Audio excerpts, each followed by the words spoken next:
Hey, what's going on out there, everybody? This is Sammy Leggett here representing Team JVS, here to give you guys another episode review for My Adventures of Superman Season 2. This is episode 3. Wow. This was a pretty good one. I definitely love, and I mean, if you haven't seen the episode yet, go and check out the episode and then come back to this because it's going to be a little bit of spoilery things to talk about because there are three major characters in this that I did not anticipate seeing. And then also there's another power up. We finally got Superman awakening some new abilities. I don't really know what it is. And then at the same as that time, we're still trying to get a gauge on where the storyline is going to go for Clark and Lois ultimately. Because at this point, from we know last episode, Clark knows that he's got a cousin, and we know who the cousin is. We know what she's gonna be, but he hasn't been able to convey that information over to Lois. And then Lois, on the other side of this, knows full well what Clark could be. She also knows what her ambition is to be a journalist, and she also knows that she's trying to protect her dad, who literally was almost annihilated by Amanda Waller, who was his comrade and then fellow cohort, and she's just gone off the deep end at this point, willing to do anything and everything. And so she knows now that her dad is literally being protected by the love of her life, and yet he doesn't know that Clark is Superman. So it's a very complicated situation as it is. So off rip from this episode, we get freaking Silas Stone. If you don't know who Silas Stone is, that is Victor Stone's father, the renowned scientist that eventually works for Cadmus Labs and other things. And even the way that the episode ends, where we know this other villain I'm going to bring up in a second inherits, that facility, it makes all the sense in the world how it ended up that way. And the other person I'm talking about is Lex Luthor. At the end of the day, after everything was said and done, we already knew he was working allied with Amanda Waller, but we didn't know that he was going to take over this corporation and all the mechs and the quote unquote metallos. And we know where that's going to lead. I already feel like I know the character is going to inherit that specific mech suit or the surrounding things that they're going to try to do with it. But to have him kind of be the placeholder for that leads to where you're going to get where Silas Stone is going to end up, which is very fascinating. Working with the facility, this is probably under the guise of Lex Luthor. And then finally, the guy behind the shroud that was probably the highlight of the episode, specifically like John Henry Irons, like Steel. Like I was like, yes, yes, yes. I love that they added this character into this. Heck, even like they alluded to some other characters. I mean, now you got like the understanding that we're gonna get eventually a cyborg. I think that Victor is 9 years old at this point. But when you look at like Victor's, like even his suit, like all he needs is just an emblem right there and a more downsized, condensed version of the suit or something to protect his head. So I mean, he's a great scientist and great mind, and the fact that he was able to go and help Superman through that, I thought that was really dope. The thing that I was talking about earlier is this kind of repulsion that Superman is now able to use.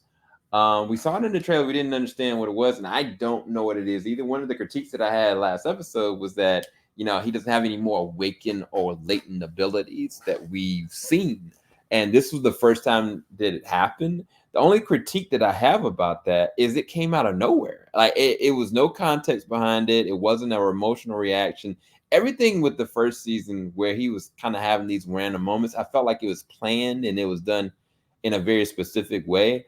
I don't understand what this is. He didn't even explain it to the team. He didn't explain it to Lois or Jimmy. Like it's like it happened and he used the repulsion to stop the lightning, and then he used it later on to be able to maintain the fusion reaction.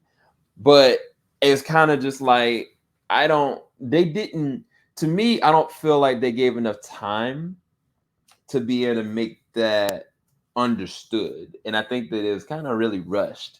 Also, I feel like the way they kind of handle Livewire in this one, like they kind of use her like a pawn, so to speak. But I think it was a good opportunity. They could have really shown her kind of making a metamorphosis and a change. The thing I always will love about the show is the camaraderie. Like I love Lois going up against Vicky Vale. That was freaking dope. I love having Jimmy going and being his own boss and getting an understanding of responsibility and putting people's lives in your hand. I mean, he learned that the last episode, but this is even more deeper. But even with Clark trying to navigate Lois's father and also dealing with his own inadequacies and what he's capable of and who he's trying to protect, because at the end of the day, he kind of felt himself as a failure. And it seems that time he's lying. Well, not lying. He's withholding information from Lois, but every time there's something he's trying to tell her, she's following her ambition. And I think even with the whole her going up against Vicky Vale at the end, like Vicky Vale giving her an offer to go and live in Gotham, that could create some very interesting dynamics. If we go into another season, maybe she does leave and finds another Cape Crusader down that way. I thought that'd be a really cool touch if they go down that route. I hope they actually do. But ultimately, it's a lot of different things that at the core of it, these three individuals are amazing people. And I love to see how they kind of handle it. The only other critique that I have about this episode is I think the voice acting for Henry Irons. I think that there were moments that worked really well, but there were some moments that kind of felt like, from a voice acting standpoint, it was just a little flat. And I don't think it was like the octaves or the pronunciations. I think it's just the way that the sound quality came out of it. I don't know. It at times felt like this was something that was kind of in a booth and it was rushed. I think that every single scene that he was in, he was great. And I think that I love how they're kind of progressing certain back end stories for Superman with adding new characters in like this. But I don't know. I think that was the only weird thing about it. But all in all, it was a good episode because it sets up the foundation for a lot of things to come. Like you got Metallo, you got Cyborg, you got the possibility of Batman. You got the understanding that, I mean, Supergirl, of course, is coming. But even more than that, like we know from the last season that Zod is coming. In addition to that, possibly Brainiac. So there's a lot of things to be excited about. I can't wait to talk more about it. The next time I'm going to be doing a review with one of my good friends, and you've seen them work on JVS before. So I can't wait to kind of go into more of that with them. So I'm gonna keep that under wraps for now, but I will give this episode a B or a B plus. So definitely some exciting things that they did. But I think that they've done a little bit better in the past with certain things, but it's got a lot for me to be excited about. So I'll talk to you guys later. Make sure you like, subscribe to the bell button. Thank you guys so much for watching. Appreciate you guys as always. Peace, people. Falling out the top of the I can see the skyline, 50 mile radius on my timeline.